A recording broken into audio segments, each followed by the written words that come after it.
नमस्कार, मैं हूं अनुराधा प्रसाद। आप देख रहे हैं भारत एक सोच।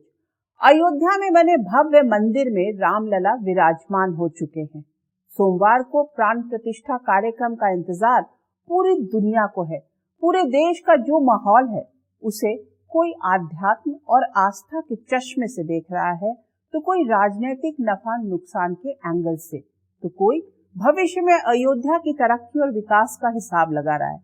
लेकिन इतना तो तय है कि आज की तारीख में अयोध्या में जो कुछ हो रहा है उसका असर भारत की सामाजिक व्यवस्था पर बहुत लंबे समय तक दिखाई पड़ने वाला है। जरा सोचिए, 40 साल पहले जब अयोध्या में मंदिर के लिए आंदोलन ने जोर पकड़ना शुरू किया, तब क्या किसी ने इतने भव्य और दिव्य राम मंदिर की कल्पना की थी? अयोध्या अध्याय की अब तक की यात्रा में मैं आपको बता चुकी हूँ कि मंदिर के लिए आंदोलन और आक्रोश को किस तरह से हवा मिल रही थी। लाल कृष्ण आडवाणी की रथ यात्रा ने कैसे देश की बड़ी आबादी को राम और मंदिर के नाम पर हिंदुत्व की नई धारा के साथ जोड़ दिया। एक ओर मंडल कमंडल कम्युनल सेक्युलर के खांचे में बटता समाज, दूसरी ओर कार सेवकों का उफान मारता जोश। अब 6 दिसंबर 1992 और उसके आगे की कहानी।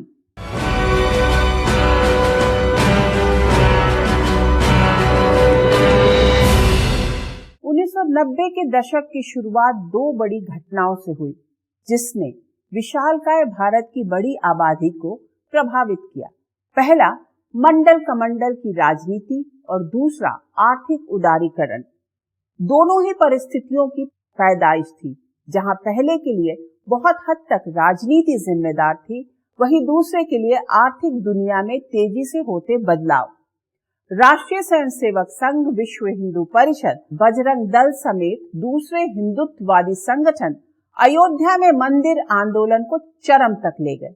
देश की राजनीति हिंदू मुस्लिम वोट बैंक की परिक्रमा करने लगी। मुलायम सिंह ने पहली बार बतौर मुख्यमंत्री शपथ तो ली बीजेपी के समर्थन से, लेकिन अयोध्या में गोलीकांड के बाद मुलायम सिंह मुस्लिमों के नए नायक और कार सेवकों के खलनायक बन गए। अक्टूबर 1992 में उन्होंने समाजवादी पार्टी नाम से अलग पार्टी बनाई। उस दौर में बीजेपी के नेता नारा लगा रहे थे, वो जात पात से तोड़ेंगे, हम धर्म संस्कृति से जोड़ेंगे। देखते ही देखते 5 दिसंबर 1992 की तारीख आ गई। अयोध्या में लाखों की संख्या में कार सेवक मौजूद थे। वहां से करीब 140 किलोमीटर की दूरी पर लखनऊ में एक बड़ी रैली हुई, जिसमें अटल बिहारी वाजपेयी ने जमीन समतल करने की बात कही, तो आडवाणी ने संकल्प पूरा करने के लिए बलिदान देने की बात की। वीएचपी नेता अशोक सिंघल ने कहा कि कार सेवा सिर्फ भजन कीर्तन के लिए नहीं है, बल्कि मंदिर निर्माण का कार्य शुरू करने के लिए है। अयोध्या में मौजूद कार सेवकों का जोश सुनामी में बदल चुका था।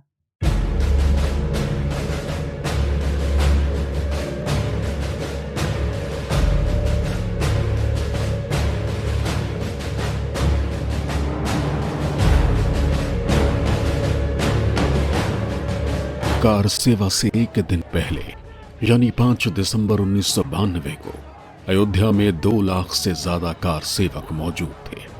इससे पहले कभी इतनी बड़ी तादाद में कार सेवकों का अयोध्या में जमावड़ा नहीं लगा था। इस बात का शायद किसी को अंदाजा नहीं था कि कार सेवकों के मन में क्या है। निश्चित हुआ कि 6 दिसंबर 92 को कार सेवा करने के लिए अयोध्या आएंगे। यह विश्व हिंदू परिषद ने उनको आह्वान किया था और उसके बाद में लाखों के लाख वहाँ कार सेवक पहुँच गए। अयोध्या में मौजूद कार सेवक बीजेपी, वीएचपी, बजरंग दल समेत दूसरे हिंदुत्ववादी नेताओं के बयानों का अपने अपने तरीके से मतलब निकाल रहे थे। 6 दिसंबर की सुबह ही कार सेवकों का रेला और कवरेज के लिए अयोध्या में मौजूद पत्रकार विवादित ढांचे के पास पहुंच गए। आरएसएस के स्वयंसेवक वहां पहले से ही मौजूद थे। उन्होंने उस जगह को खाली करा लिया जहां चबूतरे पर कार सेवा होनी थी। पुलिस प्रशासन के लिए कार सेवकों के सैलाब को रोकना असंभव जैसा हो चुका था। केंद्र सरकार की ओर से पहले से भेजी गई पैरामिलिट्री कंपनियां अयोध्या से कुछ किलोमीटर की दूरी पर थी। अयोध्या में सिर्फ कार सेवक ही कार सेवक दिखाई दे रहे थे। उसके बाद वहां जो कुछ हुआ वो राम मंदिर के मुख्य पुजारी आचार्य सत्येंद्र दास को अभी भी याद है। लगभग 11 बजे कार सेवक पूरे परिसर में नीचे से ऊपर उस पूरे जो विवादित ढांचा था चारों ओर उपस्थित हो गए। इसके बाद उन्हें कहा गया कि आप जो बालू और वो लाए हैं सरजू जल, उसी से आप चौतरा धोएं। बस सब नाराज हो गए जितने नवयुवक थे, कहीं हमको चौतरा धोए आए हैं कि बारंबार हमको बुलाया जाता है, हमको बेवकूफ़ बनाया जाता है। यह कह करके उन लोगों ने ढांचा तोड़ने शुरू किया कि नहीं, इसको गिरा ही देना है। हम लोग हतप्रभ रह गए कि ये एकदम कैसे, फिर ये सोचने लगे क्या ये सुनियोजित था या ये कार सेवकों की उत्तेजना का परिणाम था।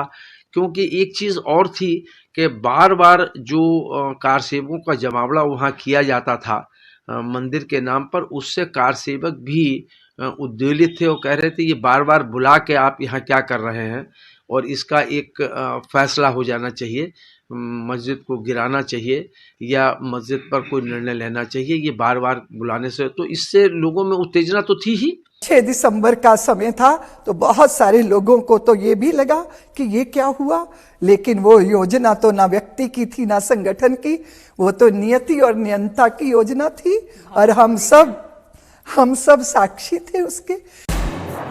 विवादित ढांचे की सुरक्षा में तैनात पुलिस वालों ने कार सेवकों को रोकने की कोई कोशिश नहीं की, तो वहां तैनात अफसर सीता रसोई की छत से बाबरी ढांचे को देख रहे थे।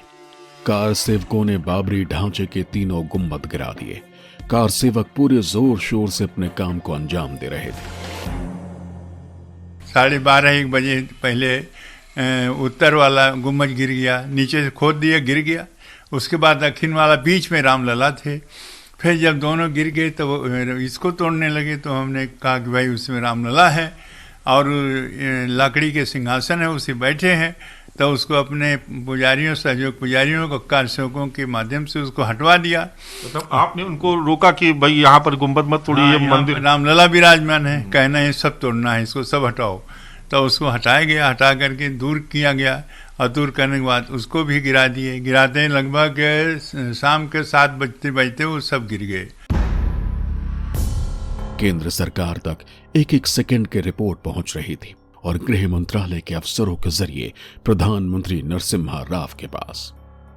केंद्रीय गृह मंत्रालय के अफसर पीएम राव के आदेश का इंतजार करते रहे, जो डोंट डिस्टर्ब की सख्त हिदायत के साथ एक कमरे में चले गए थे। विवादित ढांचा गिरने के बाद कल्याण सिंह ने मुख्यमंत्री पद से इस्तीफा दे दिया। तब केंद्र में गृह सचिव रहे माधव गोडबोले ने कुछ साल पहले न्यूज 24 को बताया था कि 6 दिसंबर की घटना वाले दिन दिल्ली से लखनऊ तक क्या चल रहा था। अब माधव गोडबोले इस दुनिया में नहीं है। शाम को जब मंत्रिमंडल की बैठक हुई तब वो मीटिंग में ये तय हुआ कि राष्ट्रपति राजवट लागू की जाए। इसके पहले कुछ घंटे पहले कल्याण सिंह ने अपना इस्तीफा भेज दिया था। मंत्री प्रधान जी ने मुझे पूछा था तब कि ये इस्तीफा मान लेना चाहिए या नहीं, तो मैंने ये एडवाइस उनको दी थी कि बिल्कुल नहीं मान लेना चाहिए।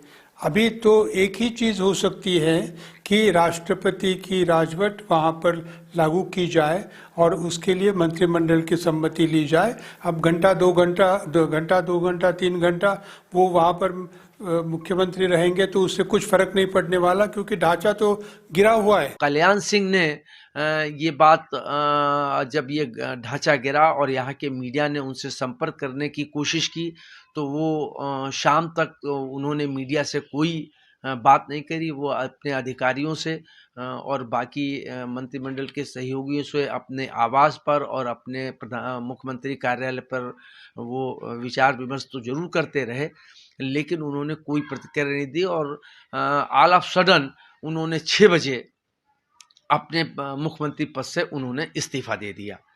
उसके लगभग 2-3 घंटे के बाद फिर केंद्र सरकार एक्टिव मोड में आई और उसने उत्तर प्रदेश सरकार को बर्खास्त किया और उसके बाद मध्य प्रदेश, हिमाचल और राजस्थान की सरकार को भी बर्खास्त वहां पर उन्होंने कर दिया था। मर्यादा पुरुषोत्तम श्री राम की नगरी में 6 दिसंबर 1992 को अयोध्या में कई तरह से मर्यादा टूटी, जिसे अपने अपने लेंस से समय समय पर देखने की कोशिश होती रही।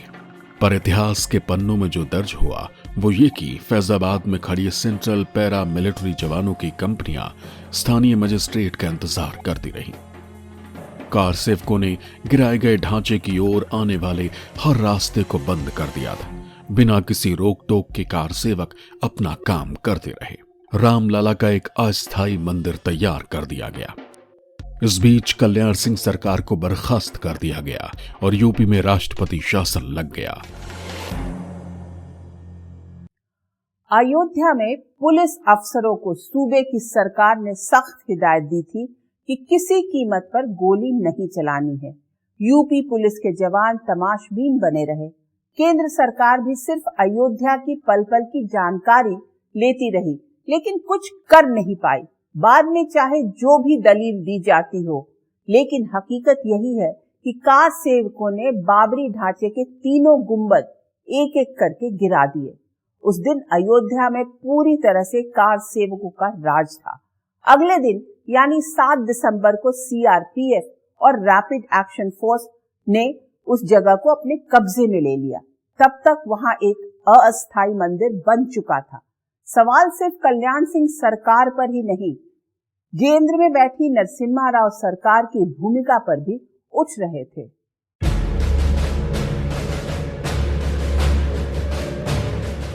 सवाल तत्कालीन प्रधानमंत्री नरसिम्हा राव की भूमिका पर भी उठे। जब अयोध्या में हालात इतने संवेदनशील हो चुके थे तो उन्होंने वक्त पर ठोस फैसला क्यों नहीं लिया था? प्रधानमंत्री नरसिम्हा राव थे, वो सोते रहे थे। चंद्रशेखर जी ऑन रिकॉर्ड हैं कि मैंने 20 बार फ़ोन किया और हर बार मुझे कहा गया कि प्रधानमंत्री जी आराम कर रहे हैं, क्योंकि मैं उनसे कहना चाह रहा था कि आप वहाँ पर आर्मी को आदेश दीजिए कि वो उसके लिए फायरिंग करे, लोगों को भगाए वहाँ से, तितर बितर करे, और ये हो सकता था। पर चंद्रशेखर जी ऑन रिकॉर्ड हैं कि नरसिम्हा राव प्रधानमंत्री थे, वो सोते ही रहे जब तक उन्हें ये खबर नहीं मिली कि मस्जिद गिरा दी गई है। तो सुप्रीम कोर्ट को भी बीजेपी की तरफ से विजय राजे सिंधिया ने अश्योर किया था कि भाई मस्जिद को क्षति नहीं पहुंचेगी, और ये भी है कि भाई नरसिम्हा राव को व्यक्तिगत तौर पर आश्वासन दिया गया था। और उस दिन केंद्र सरकार ने तमाम सुरक्षा बल भी उपलब्ध कराए थे, लेकिन कल्याण सिंह ने साफ कर दिया था कि भाई कार सेवकों पर किसी तरह से गोली नहीं चलेगी और जो केंद्रीय बल इस्तेमाल नहीं होंगे। बाबरी ढांचा गिरने के बाद मुंबई, दिल्ली, मेरठ, मुरादाबाद, सूरत, अहमदाबाद, हैदराबाद समेत देश के कई शहरों में दंगे हुए। देश भर में हुए दंगों में करीब 2000 लोग मारे गए। बाद में तब के मुख्यमंत्री कल्याण सिंह ने खुद कबूल किया था कि पुलिस ने उनके कहने पर ही गोली नहीं चलाई थी। अगर बाबरी विध्वंस के लिए कोई दोषी है वो हैं, उन्हें सजा मिलनी चाहिए। कल्याण सिंह की अपनी राह थी और नरसिम्हा राव की अपनी। सुप्रीम कोर्ट ने अपनी तरफ से पूछा था, जिसके ऊपर उन्होंने एफिडेविट दिया था कि सुप्रीम कोर्ट को कि हम पूरी रक्षा करेंगे और किसी भी कीमत पर हम बाबरी मस्जिद को गिरने नहीं देंगे। बाद में कल्याण सिंह जी ने कहा कि मैंने ये झूठ बोला था। अब ये मेरी समझ में नहीं आता है कि आप इतनी हिम्मत के साथ कैसे कह सकते हैं कि मैंने झूठ बोला था। आप कहते कि कुछ और भी कह सकते थे, जिसके एवज में वो पहले मुख्यमंत्री थे जिनको 1 दिन की सज़ा सुप्रीम कोर्ट ने सुनाई थी और अदालत खत्म होने तक वो सुप्रीम कोर्ट में ही बैठे रहे थे। बाबरी ढांचा गिराए जाने के 10 दिन बाद तत्कालीन राव सरकार ने जांच के लिए एक सदस्यीय लिब्राहन आयोग का गठन किया। 3 महीने के लिए बने लिब्राहन आयोग को अपने 1400 पन्नों की जांच रिपोर्ट सौंपने में 17 साल का समय लग गया। इसमें लाल कृष्ण आडवाणी, अटल बिहारी वाजपेयी, यूपी के तत्कालीन मुख्यमंत्री कल्याण सिंह समेत 68 लोगों को आरोपी बनाया गया। एक ओर अयोध्या में भव्य दिव्य राम मंदिर के लिए आंदोलन, दूसरी ओर अदालत में अयोध्या की लड़ाई। तीसरी ओर अयोध्या के नाम पर सियासत, सब साथ साथ आगे बढ़ते रहे। बाबरी ढांचा गिरने के बाद केंद्र की नरसिम्हा राव सरकार के सामने दो बड़ी चुनौतियां थी। पहली, विवादित स्थल के पास यथास्थिति बहाल रखना और दूसरी, ये तय करना कि क्या मस्जिद से पहले वहां कोई मंदिर था। यूपी में राष्ट्रपति शासन लगा हुआ था, ऐसे में सारी जिम्मेदारी केंद्र सरकार की थी। राव सरकार ने एक अध्यादेश के जरिए रामलला की सुरक्षा के नाम पर आसपास की करीब 67.7 एकड़ जमीन अक्वायर कर ली। ये अध्यादेश संसद ने 7 जनवरी 1993 को एक कानून के जरिए पारित किया था।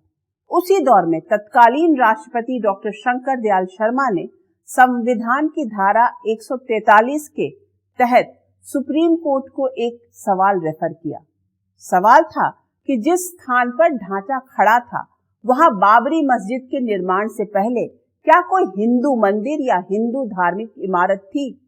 अगर सियासत के लिहाज से यूपी की तस्वीर को देखा जाए तो अयोध्या में विवादित ढांचा गिरने के बाद मुलायम सिंह की राजनीति को नया वोट बैंक मिला।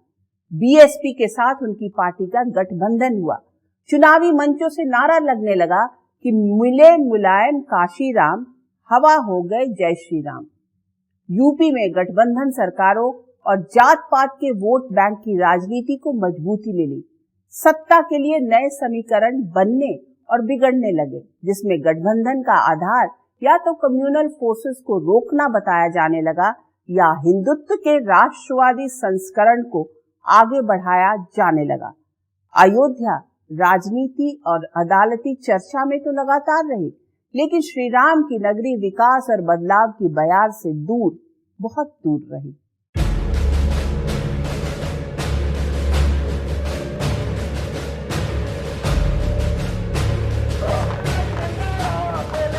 अयोध्या का साइड इफेक्ट चुनावी राजनीति में भी साफ साफ दिखाई देने लगा। 1990 के दशक में राज्यों से लेकर केंद्र तक गठबंधन का एक आधार बना कम्युनल फोर्सेस को सत्ता से दूर रखना। वहीं बीजेपी को गठबंधन के लिए राम मंदिर के मुद्दे को किनारे रखना पड़ा। राज्यों में सेकुलरिज्म की राजनीति ने नया आकार लिया।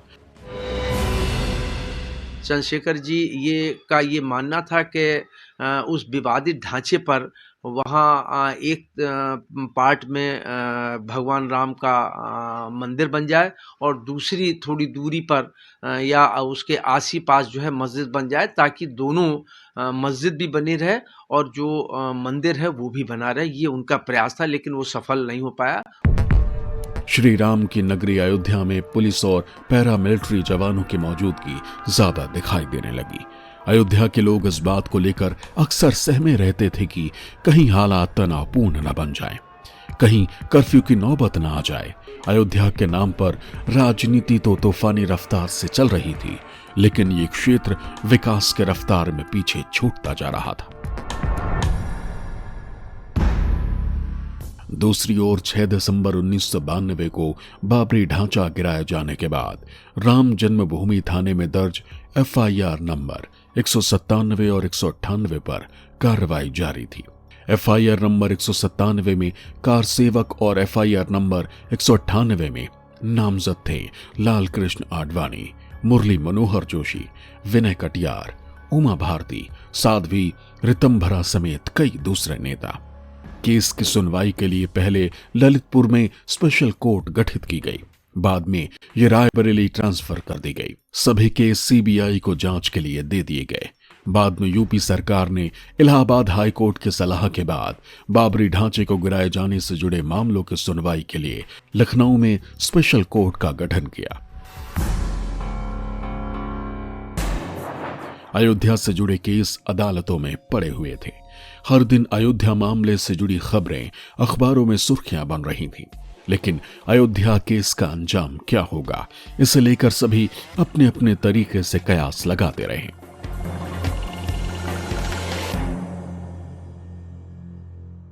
बात अप्रैल 2002 की है। अयोध्या केस में इलाहाबाद हाई कोर्ट में 3 जजों की स्पेशल बेंच ने सुनवाई शुरू की। सवाल वही, विवादित स्थल पर किसका अधिकार है। इस पेचीदा मसले को सुलझाने के लिए एक ओर अदालत में दांव-पेच चल रहा था, दूसरी ओर सियासी तौर पर भी कोशिशें जारी थी। इस विवाद को सुलझाने के लिए तत्कालीन प्रधानमंत्री अटल बिहारी वाजपेयी ने पीएमओ में एक अयोध्या डेस्क का गठन कर दिया। अयोध्या विवाद से जुड़े दोनों पक्षों से बातचीत की जिम्मेदारी सीनियर अफसर शत्रुघ्न सिंह को दी गई, लेकिन इसमें कोई खास कामयाबी नहीं मिली। इसी दौर में इलाहाबाद हाई कोर्ट ने सच्चाई का पता लगाने के लिए ASI यानी आर्कियोलॉजिकल सर्वे ऑफ इंडिया को खुदाई का निर्देश दिया। ASI की खुदाई में पारदर्शिता और दोनों समुदाय की मौजूदगी का पूरा ध्यान रखने का भी आदेश दिया गया।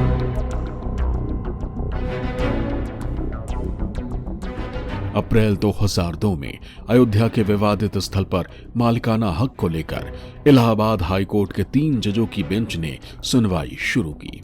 बाद में इलाहाबाद हाई कोर्ट के निर्देश पर ASI ने खुदाई की, जिसमें दावा किया गया कि मस्जिद के नीचे मंदिर से मिलते जुलते अवशेष के प्रमाण मिले। यहाँ पर ASI का ऑर्डर हुआ कि ASI सर्वे किया जाए।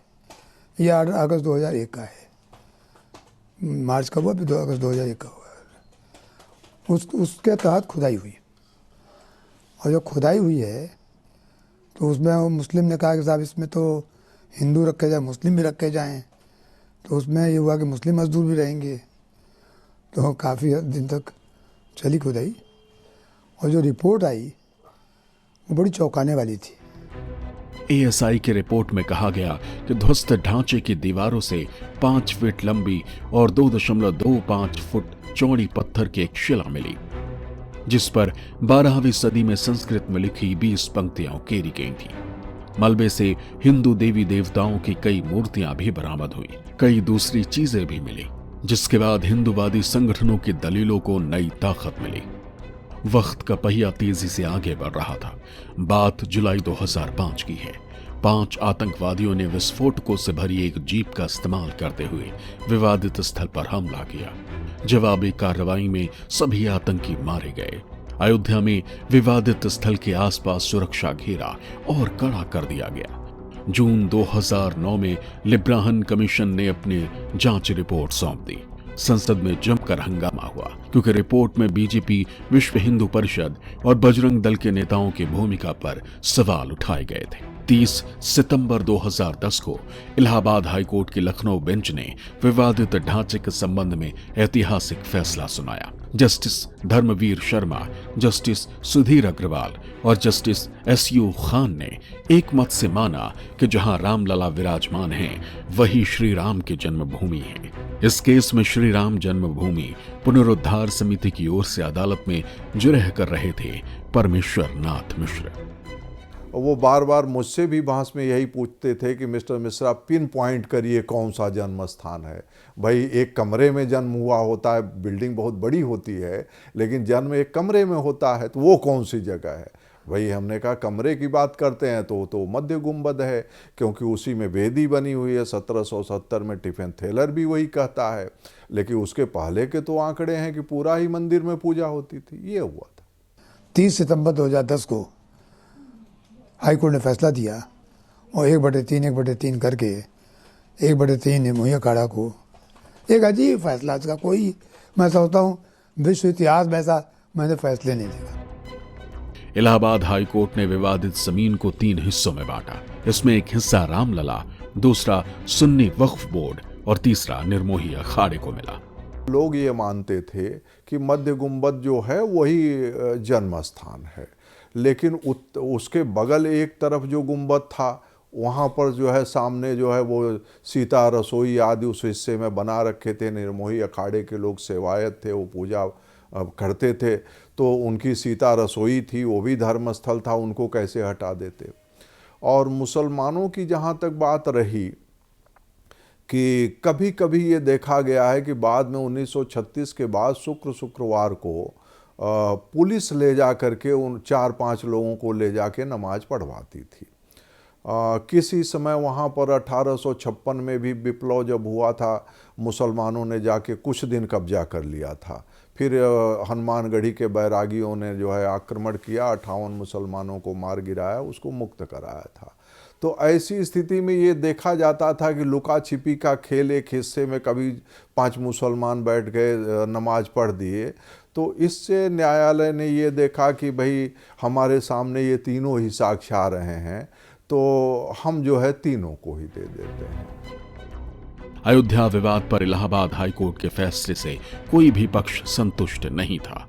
ऐसे में सभी पक्ष अपनी दलील, दावे और साक्ष्यों के साथ देश की सबसे बड़ी अदालत की ओर बढ़ गए।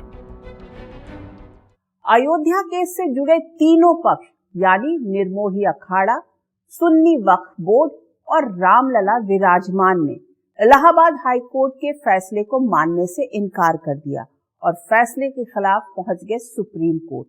देश की सबसे बड़ी अदालत ने जमीन बंटवारे पर रोक लगा दी, यथास्थिति बनाए रखने का आदेश दिया। वक्त तेजी से आगे बढ़ रहा था, लेकिन अयोध्या की गुत्थी सुलझ नहीं पा रही थी। न सुप्रीम कोर्ट के कहने पर मध्यस्थता से, न सियासी पहल से, न संत समाज से। दिल्ली में सत्ता का मिजाज बदला। प्रचंड बहुमत से प्रधानमंत्री की कुर्सी पर बैठे नरेंद्र मोदी, हिंदुत्व के सबसे दमदार पोस्टर बॉय। विश्व हिंदू परिषद समेत दूसरे हिंदूवादी संगठनों ने नए सिरे से रामधुन तेज कर दी। अयोध्या फिर से सुर्खियों में आ गई। सुप्रीम कोर्ट ने भी अयोध्या केस में तेज सुनवाई का फैसला किया। 40 दिनों तक इस केस से जुड़े पक्षों ने अपनी दलील रखी। 9 नवंबर 2019 को देश की सबसे बड़ी अदालत ने अयोध्या केस में फैसला सुना दिया। करीब 1500 वर्ग गज की जमीन के मालिकाना हक के लिए लंबी लड़ाई जारी थी। अब मामला देश की सबसे बड़ी अदालत यानी सुप्रीम कोर्ट में था। धर्म, इतिहास, आस्था और राजनीति के घालमेल ने अयोध्या के झगड़े को बहुत उलझा दिया था। कई बार अदालत के बाहर यानी मध्यस्थता के जरिए अयोध्या केस को सुलझाने की कोशिशें हुई, लेकिन कोई नतीजा नहीं निकला। सुप्रीम कोर्ट ने भी इस मामले को मध्यस्थता के जरिए सुलझाने की कोशिश की, लेकिन जब बात नहीं बनी तो सुप्रीम कोर्ट ने इस मामले में रोजाना सुनवाई का फैसला लिया। तत्कालीन chief justice of India justice Ranjan Gogoi की अध्यक्षता वाली 5 सदस्यीय संविधान पीठ ने इलाहाबाद हाईकोर्ट के सितंबर 2010 के फैसले के खिलाफ दायर अपीलों पर 6 अगस्त से रोजाना 40 दिन तक सुनवाई की। इस दौरान सभी पक्षों ने अपनी अपनी दलील रखी। 40 दिन तक सुनवाई के दौरान सभी पक्षों की दलील सुनने के बाद सुप्रीम कोर्ट के 5 जजों के संविधान पीठ जब अयोध्या विवाद का फैसला लिख रही थी तो उसके सामने चंद सवाल थे। विवादित 2.77 एकड़ जमीन पर किसका मालिकाना हक है? क्या विवादित जमीन पर मुस्लिम पक्षकारों का दावा पुख्ता है या फिर विवादित जमीन पर हिंदू पक्षकारों का मालिकाना हक है? सुप्रीम कोर्ट में चल रही कानूनी लड़ाई जमीन पर मालिकाना हक को लेकर थी। विवादित जमीन पर मालिकाना हक उसी को मिलता जिसके पास विवादित जमीन पर कब्जा साबित होता। सुप्रीम कोर्ट के 5 जजों के बेंच के सामने सब कुछ शीशे की तरह साफ था। 3 गुंबदों वाली आकृति यानी बाबरी मस्जिद के अहाते पर मुस्लिमों का अधिकार था, जबकि इस अहाते से बाहर बने राम चबूतरे, सीता रसोई और दूसरे हिस्से पर हिंदुओं का जमीन का ये पूरा हिस्सा 2.77 एकड़ का था। सुप्रीम कोर्ट ने अपने फैसले में कहा कि विवादित जगह के बाहरी हिस्से पर हिंदू पक्ष का निर्विवाद कब्जा था। अंदरूनी भाग जिसमें बाबरी मस्जिद बनी थी उसे लेकर मुस्लिम और हिंदू पक्ष में विवाद था।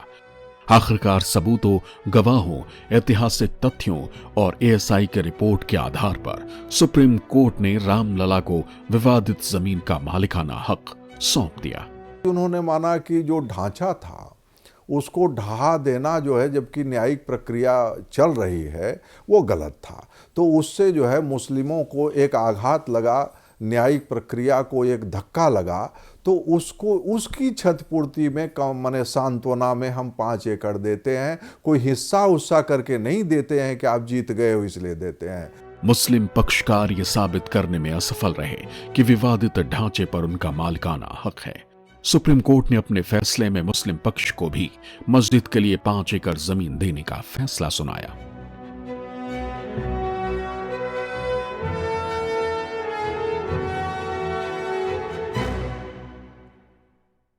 भारत की सबसे बड़ी अदालत ने देश के सबसे विवादित और पुराने झगड़े को सुलझा दिया। अयोध्या केस में फैसला सुनाते हुए सुप्रीम कोर्ट ने कई तीखी टिप्पणी भी की। कोर्ट ने साफ कहा कि 1949 में विवादित ढांचे के अंदर रामलला की मूर्ति का रखा जाना गलत था। इसी तरह 1992 में बाबरी ढांचे का ढहाया जाना सीधे सीधे कानून का उल्लंघन था। सुप्रीम कोर्ट ने अयोध्या में श्री राम मंदिर के लिए ट्रस्ट बनाने का आदेश दिया तो मुस्लिम पक्ष को मस्जिद के लिए 5 एकड़ जमीन देने का भी फैसला दिया। मोदी सरकार ने अदालत की ओर से तय डेडलाइन के हिसाब से ट्रस्ट का भी गठन कर दिया और फिर शुरू हो गया अयोध्या में भव्य राम मंदिर के निर्माण का काम, जिसका एक भव्य रूप दुनिया के सामने है। देश के करोड़ों लोगों का राम मंदिर का सपना तो पूरा हुआ, अब उन्हें राम राज्य के सपने के पूरा होने का इंतजार है। अयोध्या अध्याय के इस एपिसोड में बस इतना ही। अब मुझे दीजिए इजाजत। नमस्कार।